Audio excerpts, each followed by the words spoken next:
I would like to start from the very definition of sustainable development, which is usually considered as the one given by the Brundtland Commission in United Nations in 1994, meeting the needs of the present without compromising the ability of future generations to meet their own needs.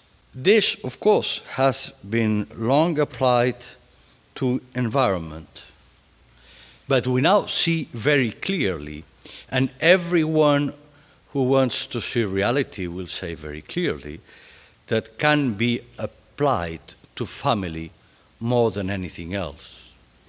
If we want to meet the needs of the present, and also, and even moreover, not to compromise the ability of future generations to meet their own needs, we need to have new individuals and new individuals who are educated in the right environment, which is a stable family.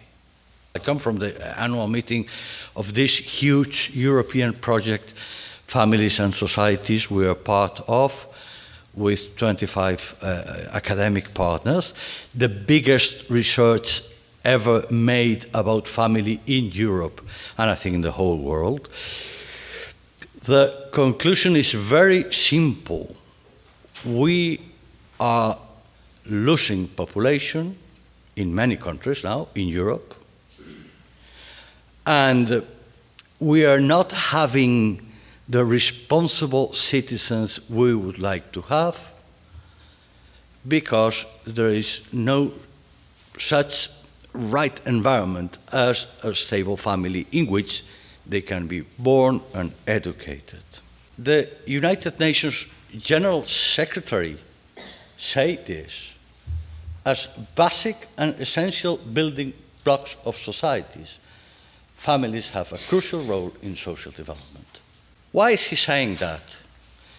Well, maybe first because we have worked together with other organizations a lot in trying to show the United Nations focal point on the family and other institutions how important family is, but also because it is true.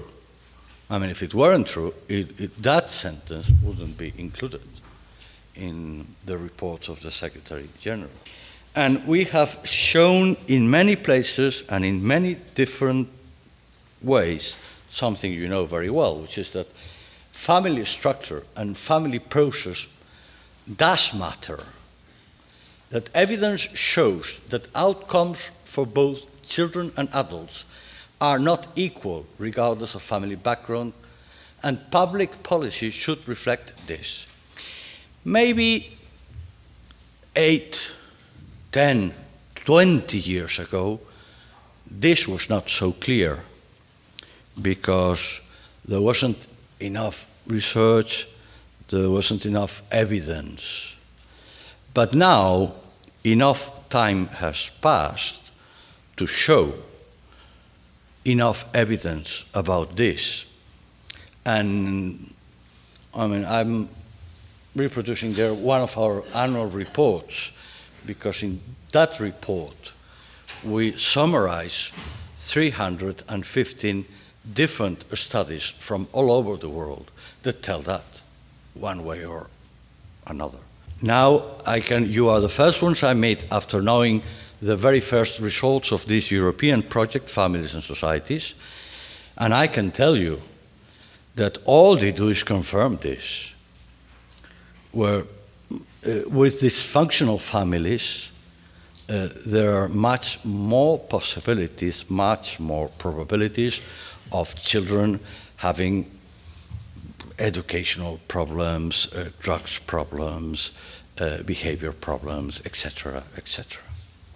We can also add that the family is the most powerful, the most humane, and by far the most economical system known for building competence and character.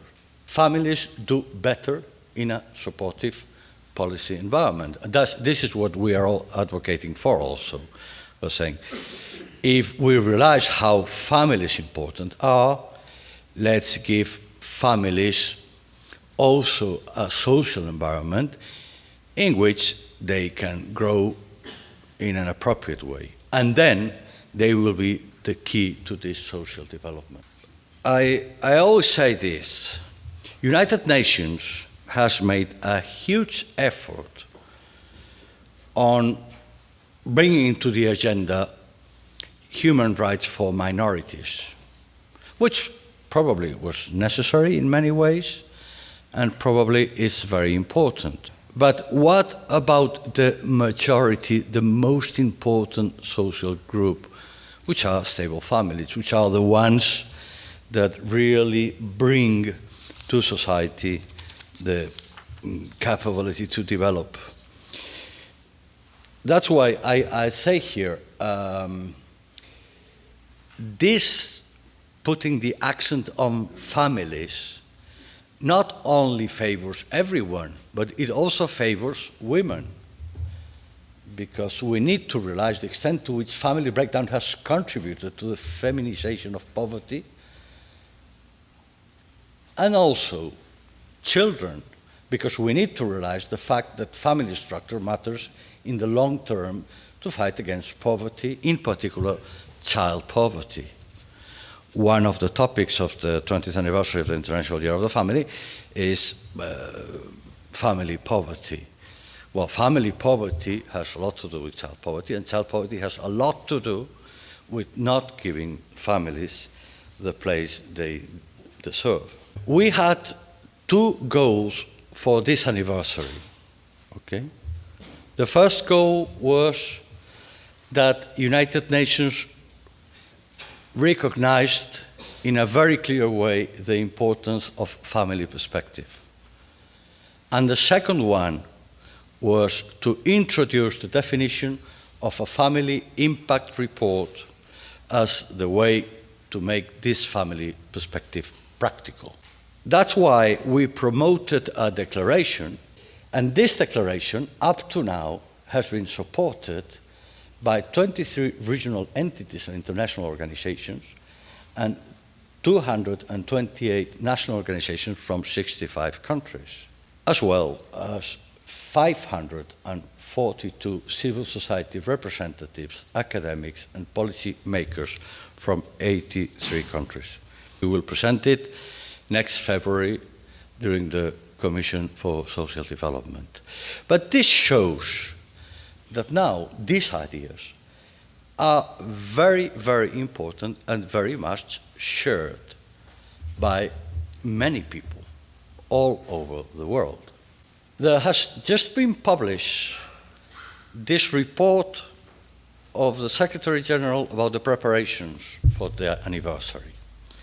And I would like you to have a look at it to show that this is not just something we are saying here, but it's something that it's mentioned in the report of the Secretary General.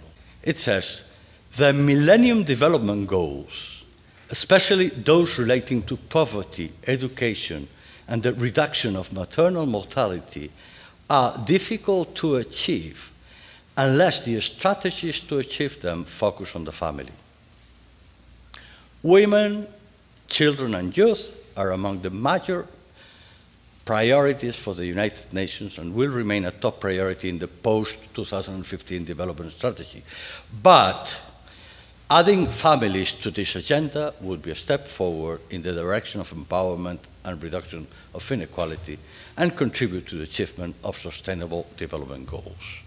It says, recognizing that the family has the primary responsibility for the nurturing and protection of children, and that children, for the full and harmonious development of their personality, should grow up in a family environment and in an atmosphere of happiness, love, and understanding. It speaks about to integrate the family perspective into national policy making.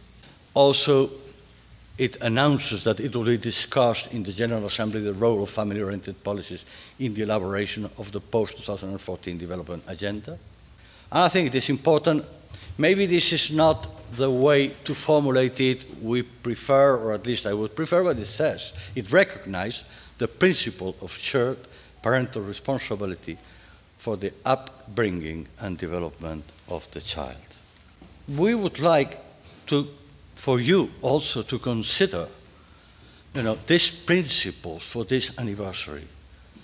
Support and supplement family functioning, encourage and reinforce commitment, recognize interdependence, encourage individuals to collaborate, take into account effects on different types of families, include families in need or vulnerable to breakdown.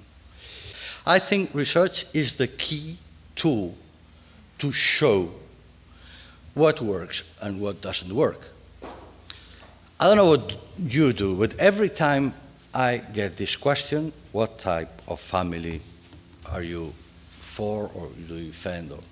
I would say the one which works. And then we can talk about what works and what doesn't work. But research is very clear about that. So it's not that I am against you who are asking or against those who are, no. I'm just trying to find the same thing you're trying to find, which is what really works.